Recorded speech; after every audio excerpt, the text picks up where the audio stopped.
Mr. Brian Molefe is the CEO of Eskom, and in recent days, weeks, he has had a lot of topics to cover, and some of them very, very controversial, and we're talking to him about some of those topics. And the one that comes to mind immediately is the independent power producers who are particularly operating in the renewable energy space. You said that you reckon that that type of energy, renewables, and energy from the independent power producers is very expensive for Eskom, and that probably the time has come for you to review the contracts that you have with them. And that caused a lot of consternation and anger, if I may say so, amongst the independent power producers. Where are you coming from with that view? Just to say, Tim, that first and foremost, it has been reported that Eskom has made an announcement that we will not sign further IPP agreements. That is not true. What happened is the chairperson of the Eskom board, Dr. Ngubane, wrote a letter to the Minister of Energy and said that we would like to have a discussion about this issue. It is a matter that we would like to understand better.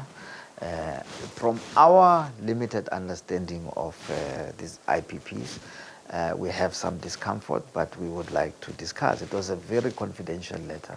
In fact, I would classify that kind of correspondence as top secret, if it was to be classified. And somehow that letter got into the hands of the Sunday Times. And they wrote a letter saying that Eskom is not going to sign these IPP agreements. What we had been saying is that, our thought were that the agreements to enter into this IPP agreement and purchase agreements in the light of NERSA's recent decisions is actually very dangerous for Eskom, because there's no guarantee that that money will be recovered by Eskom, number one. Number two, these renewables are very expensive, but the money will be recovered from the consumer. When the money does get recovered from the consumer, we are the people as Eskom who go alone to the NERSA public hearings. We don't get support from anyone. With request for 20% tariff increases, even though this money is recoverable through the tariff. And we look like we are unreasonable.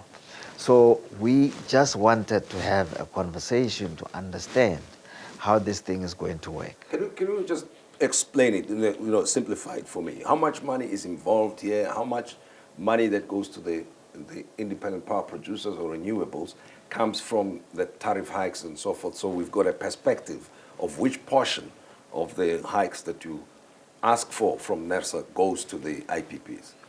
Well, all the money that we spend, the power purchase agreements, all the money that we spend on renewables are recoverable through the tariff.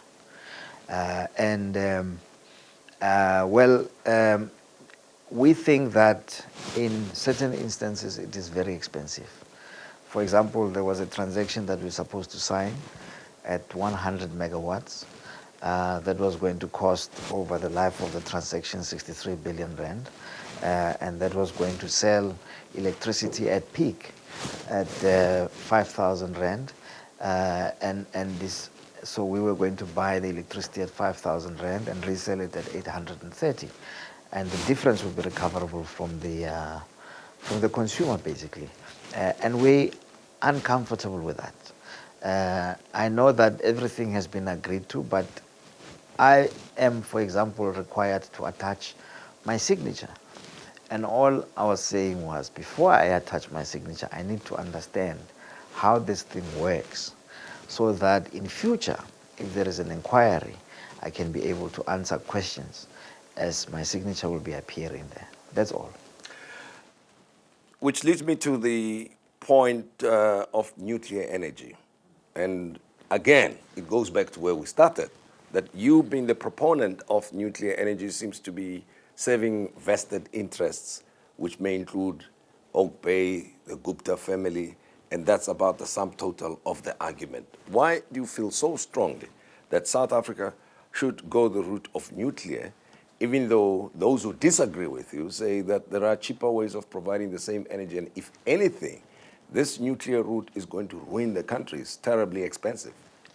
Let us first establish that no one presents a technical argument against nuclear. Nobody has said that this generation of electricity from nuclear does not work technically. Partly because 80% of France's electricity comes from nuclear. The United States has 99 nuclear reactors. The United States is smaller than the continent of Africa. Africa only has 2 nuclear reactors and has a deficit of producing electricity. So the technical arguments about nuclear being able to generate huge sums of electricity is just not being made. The question is cost. So if I can couch this in a different way, it's like seeing a beautiful car and saying that car does not work because you can't afford it, rather than saying, how are we going to save and make sure that we can afford that car because that car actually works. Because nobody says the car does not work. They only say we can't afford it. So if the problem is just affordability, why are we not talking about how we are going to pay for it? How we're going to pay for the car? Because it is better technology than a bicycle. Why must we stick to the bicycle when we can start saving for the car? And that is all that we're saying. The other thing is, people are saying that we are, because we're captured by the Guptas, and they have a uranium mine, they are in a position to supply us with uranium for the nuclear plant. Well, there's a flaw in there, and it's because of the understanding of the technicalities of how nuclear works. The uranium that is mined is called yellow cake, and it only has a small component of U-235, which is what we require for nuclear. But even the U-235 that comes out of the mine has to be enriched. So we don't buy the nuclear fuel from mines. We buy it after it has been processed and enriched. So at the moment, for example, Quebec is being supplied by uranium oxide, which is the enriched uranium that we used to generate electricity, from France.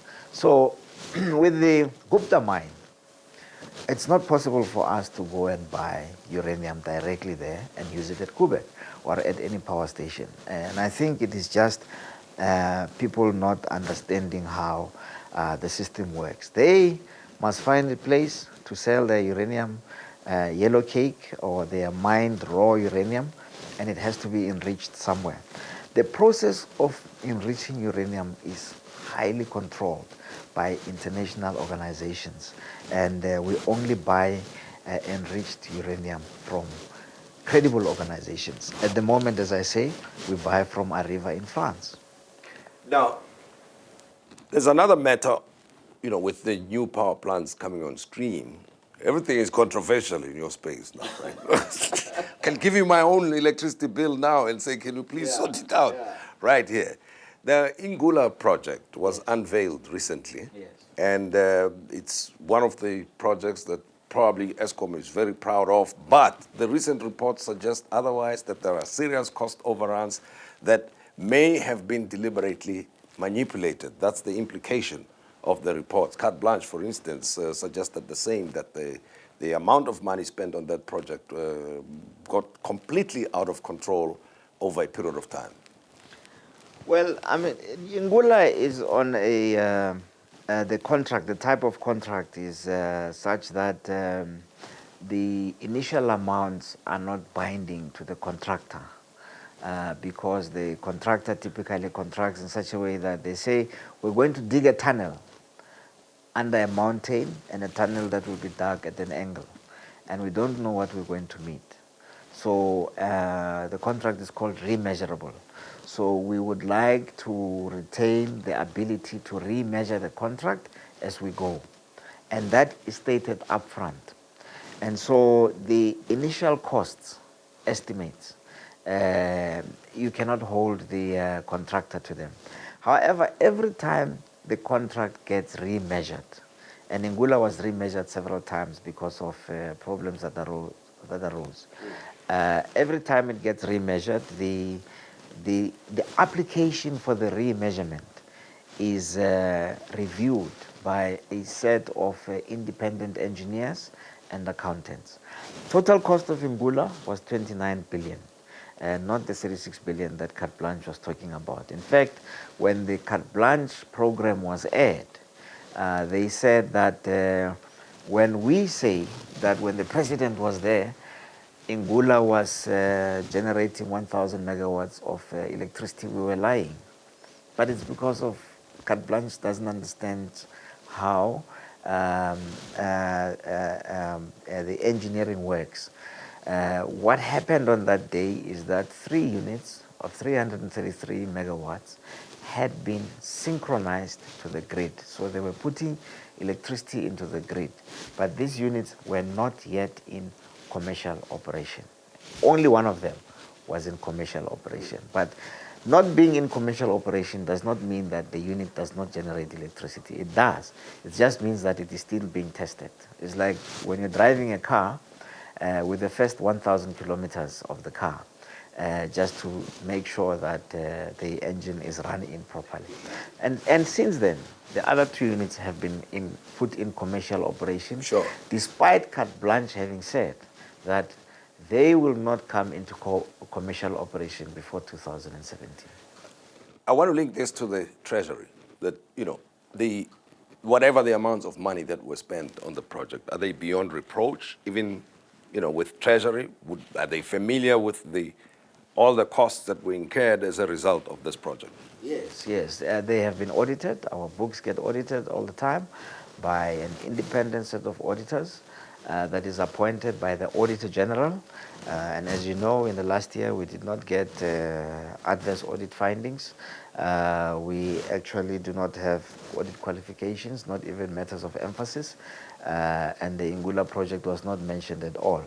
But as I say, every time there was a remeasurement of the contract because of an incident or a fatality or an accident and cost overruns, the application for the remeasurement for the additional funds was considered by a set of independent engineers as well as auditors who satisfied themselves and gave us certificates that in fact those requests for additional funds were reasonable. Eskom is a very important player by any stretch of imagination in our economy, right? So we focused a lot on all the problems, the issues, the controversies around it. What's working in Eskom at this time, Brian? It's a very exciting place to be, Tim. The issue of the renewable energy, for example, is a matter that requires research and development.